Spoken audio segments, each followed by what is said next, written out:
좋으신 아버지 하나님, 하나님께서 우리를 택하시고 부르시고 믿음 주시어 오늘도 고난주간 새벽을 깨우는 자 되었습니다.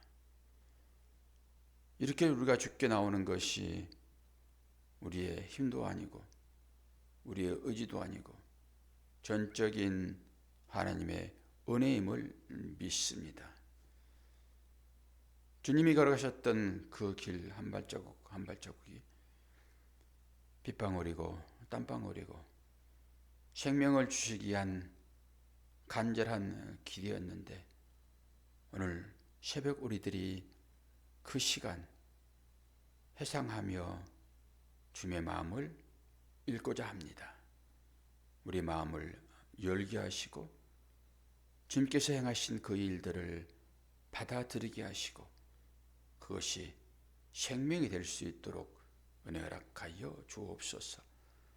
마음은 간절하지만 육신이 연약하여 고난주간 새벽을 깨우지 못하는 우리 성도들에게도 같은 은혜를 더하시사 저들의 마음 가운데도 간절함이 있도록 은혜 허락하여 주옵소서. 예수 그리스도의 이름으로 기도하옵나이다. 아멘. 하나님 말씀 누가복음 22장입니다.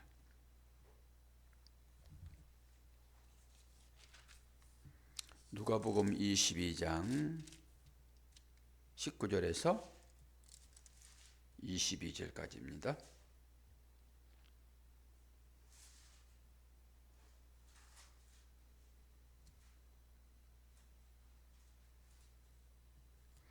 누가복음 22장 19절에서 22절.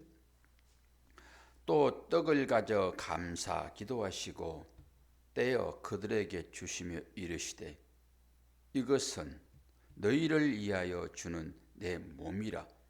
너희가 이를 행하여 나를 기념하라 하시고 저녁 먹은 후에 잔도 그와 같이 하여 이르시되 이 잔은 내 피로 세우는 새 언약이니 곧 너희를 위하여 붓는 것이라. 그러나 보라, 나를 파는 자의 손이 나와 함께 상의에 있도다. 인자는 이미 작정된 대로 가려니와 그를 파는 그 사람에게는 화가 있으리로다 하시니. 마태복음 26장 39절 한 장 더 옵니다. 마태복음 26장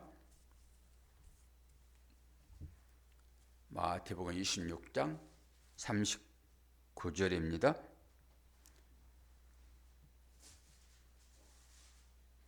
조금 나아가사 얼굴을 땅에 대시고 엎드려 기도하여 이르시되 내 아버지여, 만일 할만하시거든 이 잔을 내게서 지나가게 하옵소서. 그러나 나의 원대로 마시옵고 아버지의 원대로 하옵소서 하시고. 아멘. 최후 만찬과 겟세마네 기도라는 제목을 달았습니다. 요한복음 13장 26절에서 27절까지 말씀 하나 읽어드리고 시작을 할게요. 찾지는 마세요. 내가 떡 한 조각을 적셔다가 주는 자가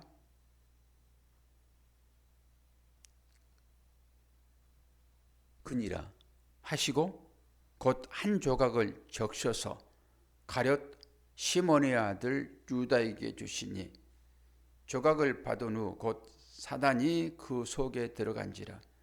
이에 예수께서 유다에게 이르시되 내가 하는 일을 속히 하라 하시니. 아멘. 예수님께서 십자가를 지시기까지 막바지에 당도를 했습니다. 내일 재판을 받고 십자가에 달리실 터인데 오늘 사랑하는 제자들과 마지막 식사 자리를 갖습니다. 우리는 이 자리를 최후의 만찬이라고 별명을 붙입니다. 그리고 이것을 기념하라 하셨으므로 우리는 매월 첫째 주일날 성찬식을 행합니다. 이것을 우리는 또 보이는 예배다라고 얘기를 하죠. 주님이 사랑하는 제자들과 함께 마지막 식사 자리를 갔습니다. 이 식사 자리, 이때 떡을 떼어서 하나씩 먹여주거든요. 이게 이제 가톨릭에서 성찬식을 할 때 이 떡을 사제가 들어가지고 성도들의 입에 넣어주는, 우리와는 조금 개념이 달라요. 그거는 화채설이라 해가지고 그것이 예수님의 실제적인 몸이다 라고 생각을 합니다. 그렇기 때문에 입에 넣어줘요. 사제가 뭐 빵을 잘라서 주는 것이 아니라 아주 맛없는 떡이 나옵니다. 하얗게 기성품으로 찍어가지고 이제 그거 넣어주거든요. 근데 그들이 먹는 것은 사르르 녹아요. 그게. 저도 그거 한번 가톨릭에서 한번 해봤는데, 그런 떡을 먹는 것은 일반 성도들이 직접, 지금은 어떤지 모르겠어요. 그때는 사제가 이렇게 하나씩 입에 넣어줬어요. 성도들은 입을 벌리고 요거 그것만 먹습니다. 그리고 잔은 주지 않아요. 잔은. 그들이 하는 형식은 아주 보면은 거룩합니다. 보는 것 자체가. 그리고 포도주 잔을 먹을 때도 입을 대고 먹고 또 다 닦고 사제가 그렇습니다. 근데 포도주를 주지 않는 것은 왜 그러죠? 만약 먹다가 흘려버리면 안 되니까. 생명이잖아요, 생명. 안 되니까 그건 안 줍니다. 대표로 사제가 먹지요. 그러면서 모든 성도들이 먹는 것처럼 그렇게 되죠. 떡은 줍니다. 떡은 거룩한 떡이에요. 이 의미상으로. 이것을 이제 오늘 주님이 마지막 제자들과 함께 식사 자리를 갖잖아요. 다른 복음에서는 내 상에 함께 손을 얹는 자가 나를 팔리라 그랬는데, 오늘 본문은 좀 다르죠. 이 떡을 이제 찍어서 사실 주는 거거든요. 포도주에 찍어가지고. 그래가지고 제자들이 그걸 받아 먹는 어떤 형식이라고 보면 되는 거예요. 이제 그랬더니 사단이 그 속에 들어갑니다. 이런 부분들이 아주 신비로운 것들이에요. 이런 부분들이. 이런 것들을 이제 잘 이해를 이제 하셔야 돼요. 이것들 때문에 그러면은 저는 이거 가지고 묵상을 조금 깊이 좀 해봤는데 어저께 예수님은 다 아시는데 아시고서도 이 가룟 유다를 제자로 불렀나라고 하는, 그리고 떡을 찍어줄 때 사단이 들어갈 줄 알면서 왜 떡을 먹이는가, 이런 생각들을 우리가 좀 해봐야 되잖아요. 그럼 여기에 따른 답들이 이제 주어지지요. 그런 고민들이 없이 그냥 대낮게나 믿어버리면 어떻게 합니까? 뭔지를 알고 믿어야지. 이런 일반적인 생각들을 좀 가지고 있어야지 믿음이 좀 깊어지지. 그러니까 생각 없이 믿어버리게 되면은 생각 없이 주님을 버릴 수 있어요. 그리고 생각 없이 가장하여 찾아온 그 사단에게 빠져버릴 수 있습니다. 가룟 유다가 뭐 생각 없이 예수를 믿었겠어요. 어제도 말씀을 드렸듯이 예수님의 진실을 믿었지요. 근데 자기 생각과는 다르니까 자기 생각대로 믿으면 이제 큰일 납니다, 그것이. 근데 떡을 찍어서 그 12명의 제자에게 다 주지 않았겠어요? 우리도 똑같이 예수의 떡이라고 하는 복음, 이게 복음이잖아요. 복음, 예수의 몸, 예수의 말씀이 예수의 떡이에요. 생명의 떡이에요. 그렇게 보시면 돼요. 근데 우리는 이 복음과의 관계 가운데서 예수의 말씀을 떡으로 보지 않고 일반적인 빵 쪼가리 이것만 실제적으로 우리에게 주어지는 것이니까 그것만 생명이다. 실제는 그렇죠. 실제 밥을 먹어야 원기 회복하여 살아가잖아요. 이게 육신이죠, 육신. 그런데 이 육신이 영원히 삽니까? 살지 않지. 영혼 없는 놈은 죽은 거다라고 얘기했잖아요. 죽은 거. 그러니까 이 육신만 살고자가 하면서 하나님을 믿게 되면은 그것이 우상숭배라니까요. 다른 게 우상숭배가 아니라 나의 정욕을 채우려고 하나님을 찾는 것이 하나님을 우상 만드는 거라고요. 우상이 어디 있습니까? 우상이. 하나님을 우상처럼 여기는 거죠. 나의 유익을 챙기는 것으로 신앙생활에 가게 되면은 그것은 종교 행위인 것이고 이것을 우상숭배다라고 얘기를 해요. 그러면 그런 자들에게 이 체험 만찬을 통해 가지고 생명을 넣어줘야 되잖아요. 예수의 몸을 이제 먹어야 되니까. 그것이 바로 체험 만찬이에요. 떡입니다. 떡. 빵. 그러니까 이것을 먹어야 살잖아요. 그래서 이걸 먹기 위하여 사람들이 교회로 모으죠. 교회 와가지고 뭐 합니까? 이 말씀이요. 이 생명의 떡으로 빵으로 오신 이 주님을 먹는 시간입니다. 예배 시간들은. 그런데 그 힘을 가지고 우리가 신앙생활을 하고 또한 사회생활을 하죠. 그 간절함이 있는가라고 하는 것입니다. 밥을 하루에 3끼를 꺾고 먹잖아요. 한 끼라도 안 먹으면 배고파가지고 허기져서 생활을 제대로 할 수가 없잖아요. 그런 것처럼입니다. 우리가 하루를 제대로 믿음으로 살아가려고 하게 되면은 믿음이라고 하는 것은 하나님의 말씀에 순종하여 살아가는 삶을 믿음이라고 하니까 그 삶을 살아가기 위해서는 하나님께서 주시는 말씀으로 생명을 유지를 해야 되죠. 힘을 얻어야 되죠. 그래서 우리가 새벽을 깨우는 거 아닙니까? 하루를 믿음으로 잘 살겠다라고 그 마음을 가지고 하나님의 말씀을 먹는 시간이잖아요. 이 시간이. 그리고 그렇게 세상 나가 살다가 하나님께서 사랑하시는 하나님의 자녀들, 거룩한 공동체, 이 공동체와 또 연합하기 위하여 안식일을 지키라고 하는 것이 바로 그것입니다. 살아가는 성도들의 거룩한 공동체와 연합. 내가 마지막에는 이 연합을 이룰 것이니까 너희들끼리 한번 연습해봐 라고 하는 것이 주일이잖아요. 그 주일날 와서 하나님께 예배드리고 성도들 간의 교제를 갖고 하여 또 힘을 한 주간에 잘 힘을 얻는 것이죠. 주일날이 그런 것입니다. 그만큼 주일은 중요하다고요. 그러니까 그런 거예요. 나는 주님이 주시는 이 양식, 오늘 우리가 먹고 있는 이 생명의 말씀, 이 양식으로 나는 하루 잘 살겠다. 내지는 일주일 잘 살겠다. 라고 하는 믿음의 고백이 주일입니다. 그리고 이 새벽 시간 드리라고요. 하나님께 주시는 그 양식으로 나는 힘을 얻겠습니다. 그리고 그 양식 먹지 않으면은 하나님의 말씀에 순종하는 삶이 나에게 나오지 않습니다라고 하는 고백이 기도 시간입니다. 교회 나와서 기도하는 것이나 여러분 가정에서 기도하는 것이나 다 똑같죠. 오늘 또 제자들에게 빵을 나눠주시잖아요. 그런데 여러분 잘 생각해 보십시오.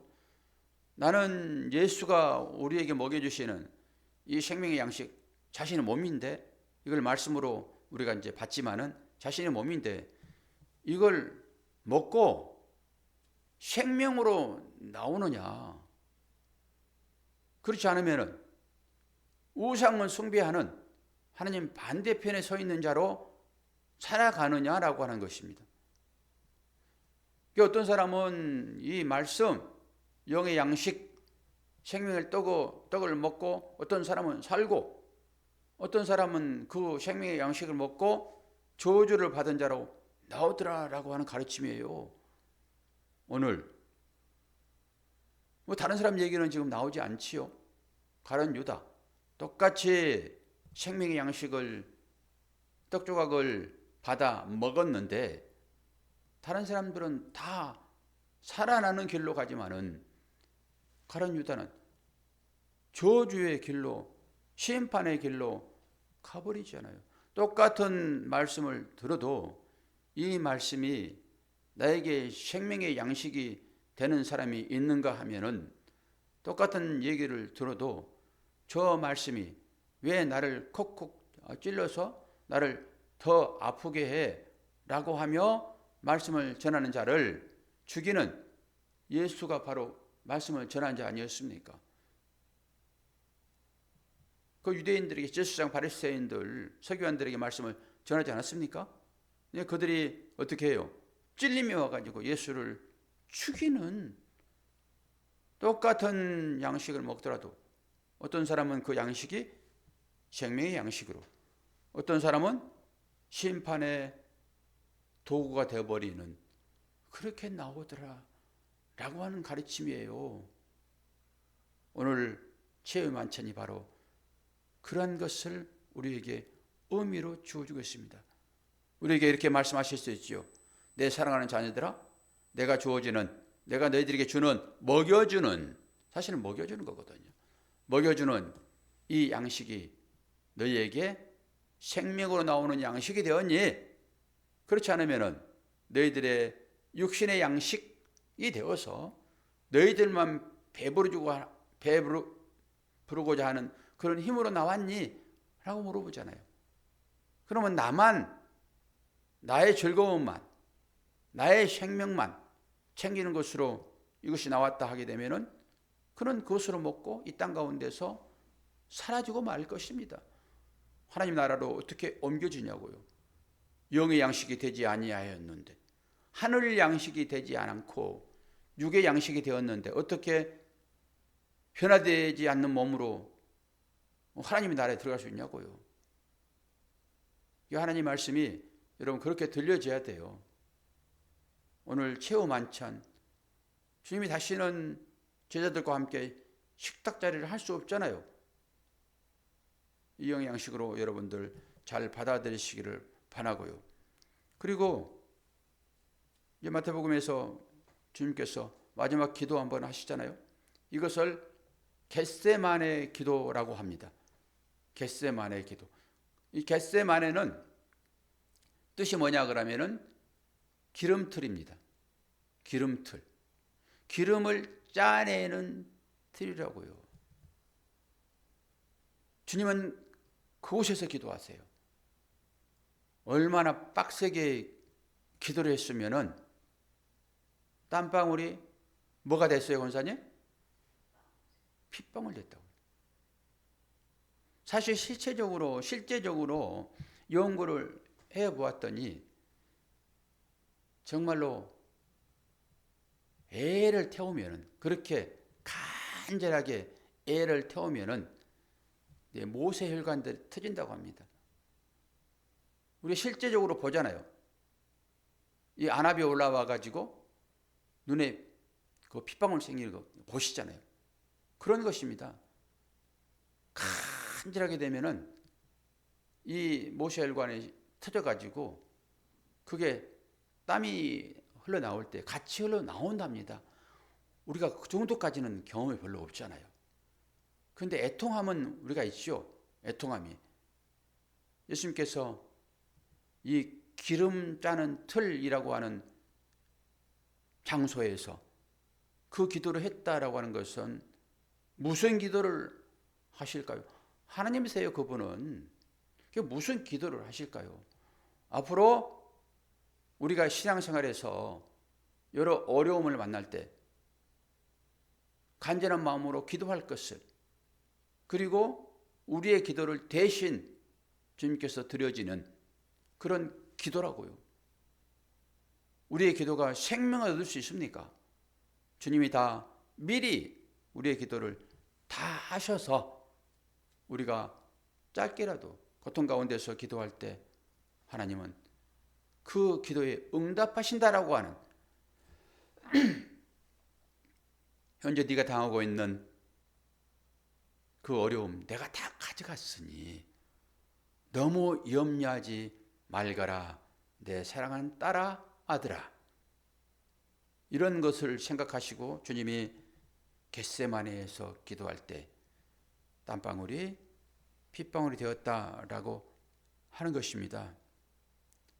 처절하게 드려지는 이 기도를 통해서 주님은 순종과 승리가 나왔습니다. 저와 여러분도 이 기도를 하나님 앞에 드려지는 그런 시간들이 필요하다라고 하는 것이죠.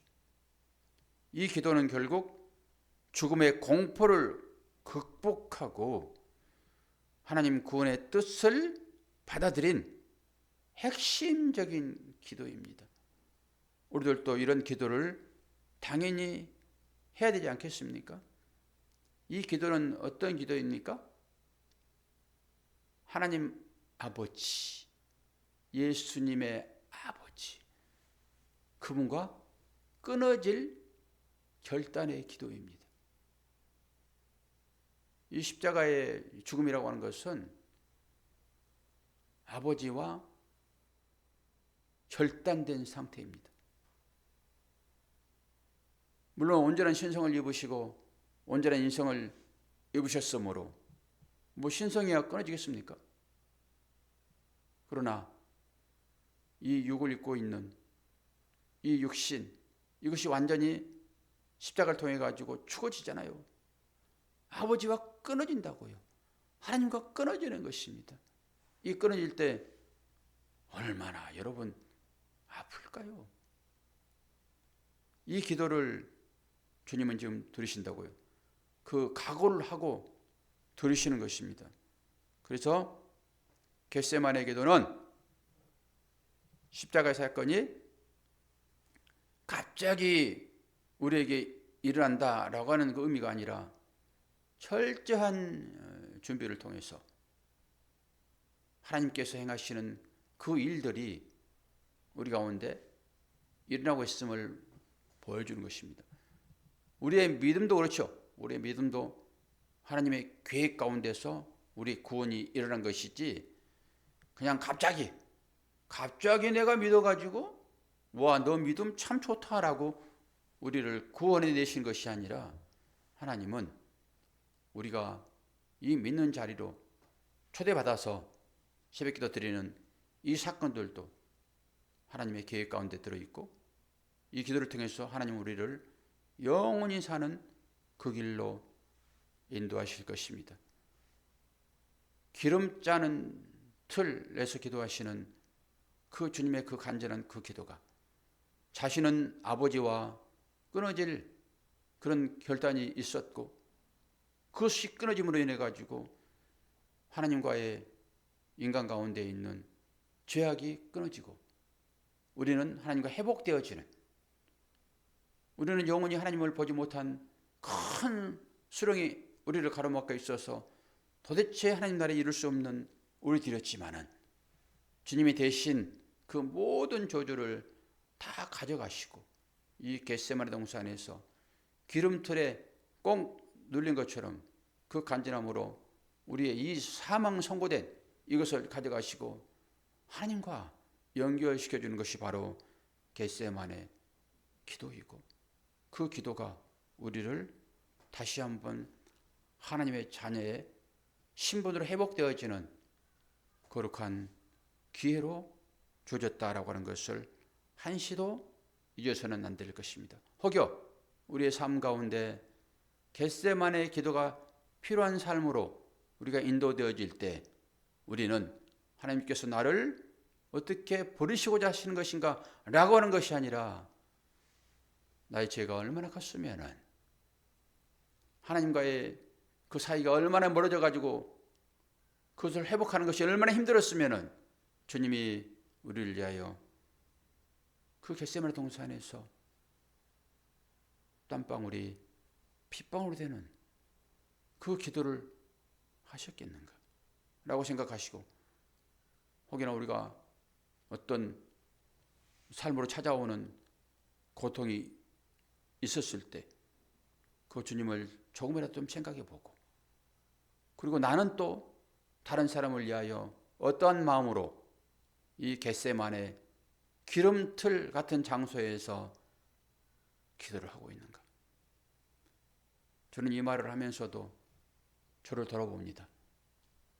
저는 나의 형제를 위하여 얼마나 애타는 심정으로 그의 구원을 위하여 기도하고 있는가? 믿는 자들이야 당연히 구원받는 것이니까 하나님의 손을 잡고 구원에 이르겠지만은, 그러지 못한 사람들이 있다 하게 되면은 주님이 우리를 위하여 기도하신 그 기도가 과연 나는 지금 현재적으로 해하고 있는가? 절망의 길, 저주의 길, 심판의 나락으로 떨어질 형제를 바라보면서 그냥 가만히 손 놓고 있지는 않는가? 저와 여러분이 오늘 이 새벽 시간은 겟세마네 기도의 그 한 장면처럼 생각하시면서 한번 마음 먹고 전도하여 구원의 낼 자가 누구인가를 생각하시면서 그를 위하여 한번 간절하게 기도하시는 복된 시간 되어지기를 축원합니다. 기도하겠습니다. 좋으신 아버지 하나님, 하나님의 은혜로 주님의 기도로 우리가 살아났음을 오늘 말씀을 통하여 다시 한번 마음에 새깁니다. 우리는 과연 우리의 기도를 통하여서만 구원받아야 할 우리 형제들이 분명히 있는데 그들을 놓고 얼마나 심도 있게 기도했는지 자신을 돌아보게 하시고, 혹여나 잠들어 있다 하면은 우리의 믿음이 깨어있는 믿음이 되게 인도하여 주시어서 우리가 기도하여 생명 얻는 그 사실들을 살아생전에 눈으로 보게 하여 주옵소서. 감사드리며 예수 그리스도의 이름으로 기도하옵나이다. 아멘.